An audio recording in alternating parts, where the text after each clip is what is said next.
Hello everyone. In previous lecture we see that the scalar and vectors. Next point is the gradient of the scalar field. The vector differential operator called del operator was first introduced by Sir W. R. Hamiltonian and it is denoted by del bar. It is also known as a nebula and is defined as a del bar I del by dou by dou x plus d into dou by dou y plus k cap into dou by dou z. It gives a total variation of any field. It gives maximum rate of change of that field. It should however be noted that del operator cannot be applied to an isolated scalar or vector. Del bar can be operated as a simple differentiator on any scalar function. It also gives a scalar and cross product with another vector. If del bar phi and del operates on the scalar function, if phi act as a simple differentiator and del bar v cap into del bar cross v bar v cap, it acts as a normal vector. The vector differential operator called as a del operator in this diagram can be shown as a then scalar field when a scalar quantity can be assigned to the every point in the space. It is called scalar field. Electric potential and magnetic field, magnetic potential, gravitational potential, temperature distributed in the medium are some example of the scalar field. To give a more clear idea, consider the electric field surrounding an electric charge. At every point in the field there is some electric potential. V is equal to 1 by 4 pi epsilon 0 k q divided by r. It varies from point to point. Naturally in the field there may be a large number of the points where the potential is the same. They form an equipotential surface. Obviously there may be number of the surface potential is the same, but it changes from surface to the surface. It is easy to see that every equipotential surface is the spherical with the charge q at the center in an isotropic medium. If we denote the scalar field by the scalar point function phi in the rectangular coordinate system, it is the function of a phi x y z. Therefore v phi is equal to x y z. Definition of the del phi by or grad phi. If phi is a scalar field, the quantity del phi by I cap plus del phi by del y j cap plus del phi by del z k cap. It is called the gradient of the function phi, denoted as the grad phi,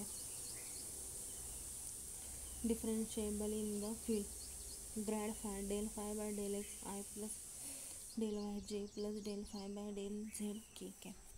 It is obviously a vector quantity. Phi x y z is equal to phi r bar, where r bar is equal to x I cap plus y z cap plus z k cap. Then for an infinitesimal increment called the differential dx dy dz, we have dr bar is equal to dx I cap plus dy j cap plus dz k cap, and the total differential of the phi is d phi del phi by del x dx plus del phi by del y dy plus del phi by del z dz.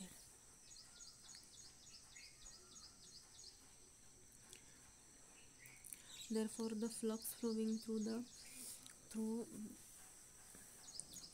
out from the element along the x-axis vx del vx by del x dx by 2 dy dz minus vx del vx dx dou x dx by 2 dy dz del vx del x dx dy dz flowing out from the element along the y-axis del vy del y dy dx dz passing flowing out from the element along the z-axis del vz del z dz dx dy.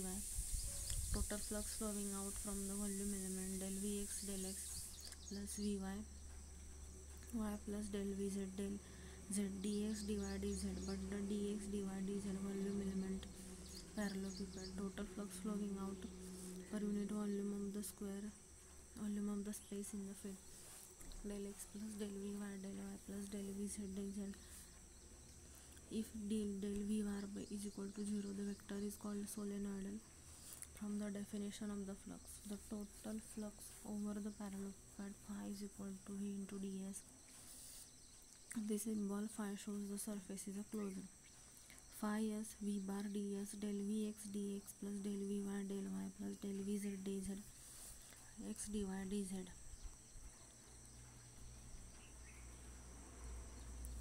Then del bar V bar is equal to divergence of V bar total flux per unit volume is equal to phi s into V bar dot ds divided by volume of the element, which is also called the surface integral per unit volume.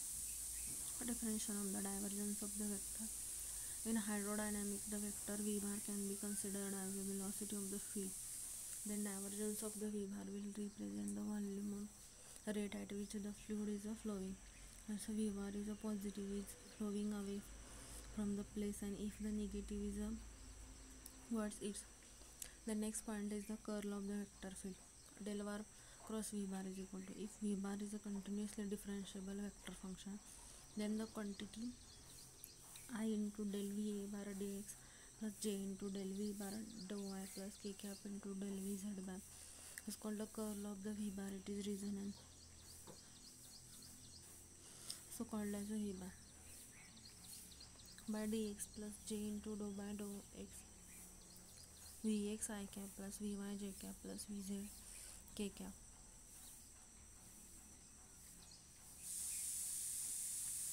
Plus V bar x I cap plus del cross V bar z k cap I z k dou by dou x plus dou by dou y plus dou by dou z Vx Vy Vz. It is a vector quantity. It should be noted del cross V bar is a vector, but del cross V bar is not a vector, it is simply an operator. Line integral of the vector field. For finding the significance of the curl of the vector field, we must know about the line integral of the vector field. Consider a curve OA in the vector field. Let V bar is a vector at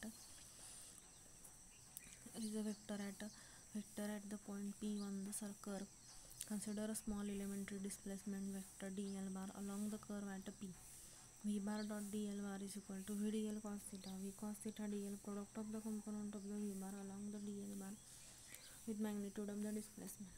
If V bar is a force is equal to d omega, work done in the displacement dl, the vector V bar changes from a point to the point.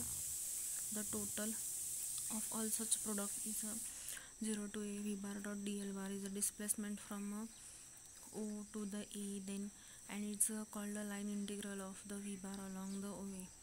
Surface and volume integrals of the vector field. Surface integral. Consider a vector field and the surface S in the field. It is assumed to be continuous, which is as shown in this figure. And V bar is a vector at a point P on the surface, and unit vector n cap at a P perpendicular to the small area element ds about the P. Let V bar is equal to V1 I cap plus V2 j cap plus V3 k cap.